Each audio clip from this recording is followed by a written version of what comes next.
From the one and only, this is a Local 10 News Update, sponsored by FHIA, Florida Home Improvement Associates.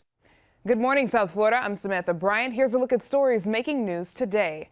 Shoppers beating the crowds for Black Friday deals Thursday night. Hundreds of determined shoppers were seen lined up, waiting for the doors to open at Sawgrass Mills Mall. Police say that hundreds of thousands of people are expected to fill South Florida malls all throughout the weekend. Officials want to remind shoppers to lock your cars and be careful when leaving purchases behind in vehicles. 2 people remain in the hospital after a shooting in Walmart that was in Lauderdale Lakes. Deputies say that they responded to a reported fight around 8 o'clock Wednesday night and found 2 men suffering from gunshot wounds in the parking lot. Shoppers were stuck for hours inside the store off of State Road 7 in Oakland Park while police swarmed the area. 1 man was taken into custody, but we're told it was on an unrelated warrant. The shooter is still out there. A microwave may be to blame for causing a fire inside an empty home in Deerfield Beach. Neighbors called BSO Fire Rescue after seeing smoke coming out of the home along Northeast First Terrace on Thursday afternoon. The elderly woman who lives there was out visiting friends when the fire started. Fortunately, no one was hurt.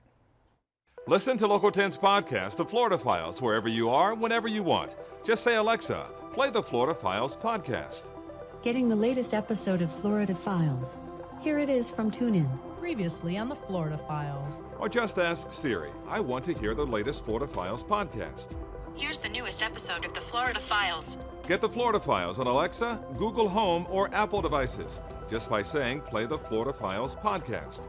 The Florida Files from the one and only Local 10. Dozens of vacationers had their cars burglarized at a parking garage in downtown Miami. The targeted vehicles were parked on the top floor of the garage on Southwest 1st Street. Many of the victims were travelers who were returning home from a cruise. They say that they were misled by parking attendants to think that it was a secure place to leave their car. We're told that a total of 24 vehicles were broken into. And as breaking news happens, we have you covered on air and online. Head over to local10.com for more local news coverage and updates.